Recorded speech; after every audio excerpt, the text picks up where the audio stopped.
Hey, this is the middle of 120.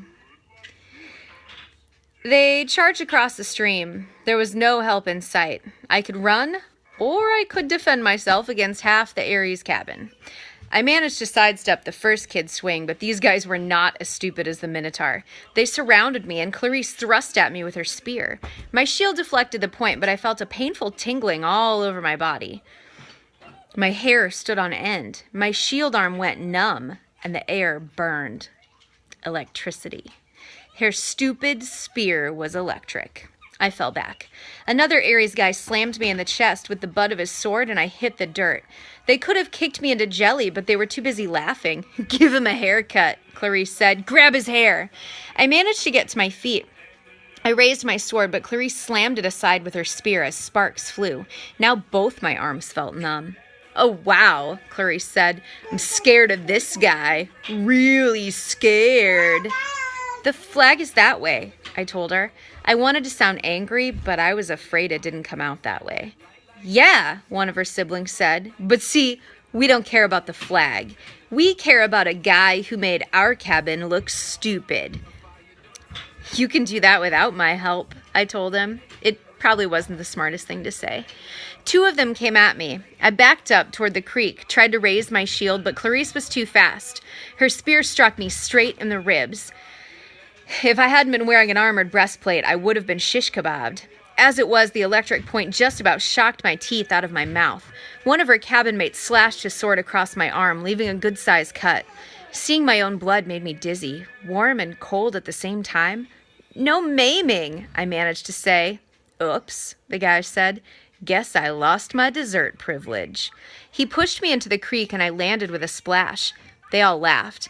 As I figured as soon as they were through being amused, I would die. But then something happened. The water seemed to wake up my senses, as if I'd just had a bag of my mom's double espresso jelly beans. Clarice and her cabin mates came into the creek to get me, but I stood to meet them. I knew what to do. I swung the flat of my sword against the first guy's head and knocked his helmet clean off.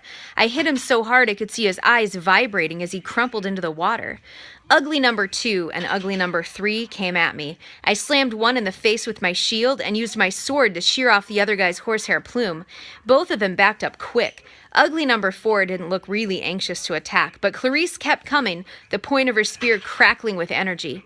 As soon as she thrust, I caught the shaft between the edge of my shield and my sword, and I snapped it like a twig. Ah! She screamed. You idiot! You corpse breath worm! She probably would have said worse, but I smacked her between the eyes with my sword butt and sent her stumbling backward out of the creek. Then I heard yelling, elated screams, and I saw Luke racing toward the boundary line with the red team's banner lifted high.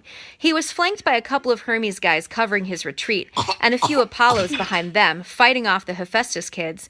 The Ares folks got up, and Clarice muttered a dazed curse. A trick! She shouted. It was a trick! They staggered after Luke, but it was too late. Everybody converged on the creek as Luke ran across into friendly territory. Our side exploded into cheers. The red banner shimmered and turned to silver. The boar and spear were replaced with a huge catechist, the symbol of Cabin 11. Everybody on the blue team picked up Luke and started carrying him around on their shoulders. Chiron cantered out from the woods and blew the conch horn. The game was over. We'd won. I was about to join the celebration when Annabeth's voice, right next to me in the creek, said, Not bad, hero. I looked, but she wasn't there. Where the heck did you learn to fight like that? She asked. The air shimmered and she materialized, holding a Yankees baseball cap as if she'd just taken it off her head. I felt myself getting angry. I wasn't even fazed by the fact that she'd been invisible. You set me up, I said. Shh. You put me here because you knew Clarice would come after me. Well, you sent Luke around the flank. You had it all figured out. Annabeth shrugged. I told you.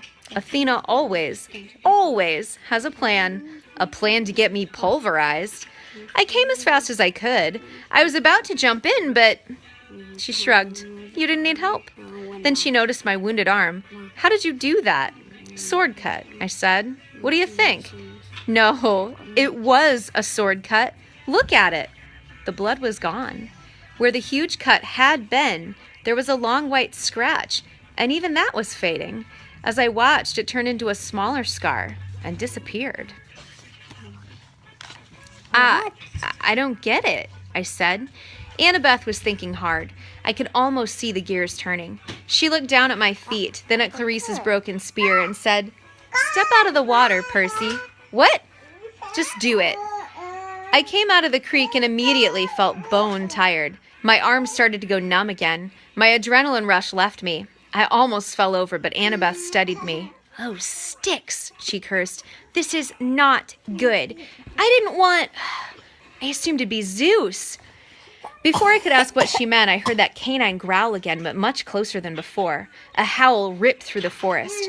The campers' cheering died instantly. Chiron shouted something in ancient Greek, which I would realize only later I'd understood perfectly. "Stand ready, my bow!" Annabeth drew her sword. There on the rocks just above us was a black hound the size of a rhino with lava-red eyes and fangs like daggers. It was looking straight at me. Nobody moved except Annabeth, who yelled, "Percy, run!" She tried to step in front of me, but the hound was too fast. It leaped over her, an enormous shadow with teeth, and just as it hit me, I stumbled backward and felt its razor-sharp claws ripping through my armor. There was a cascade of thwacking sounds, like 40 pieces of paper being ripped one after another. From the hound's neck sprouted a cluster of arrows. The monster fell dead at my feet. By some miracle, I was still alive. I didn't want to look underneath the ruins of my shredded armor. My chest felt warm and wet, and I knew I was badly cut. Another second, and the monster would have turned me into 100 pounds of delicatessen meat. Chiron trotted up next to us, a bow in his hand, his face grim. "Dia Mortalis," Annabeth said. "That's a hellhound from the Fields of Punishment. They're not supposed to." "Someone summoned it," Chiron said. "Someone inside the camp." Luke came over, the banner in his hand forgotten, his moment of glory gone. Clarice yelled, "It's all Percy's fault. Percy summoned it." "Be quiet, child," Chiron told her. We watched the body of the hellhound melt into shadow, soaking into the ground until it disappeared.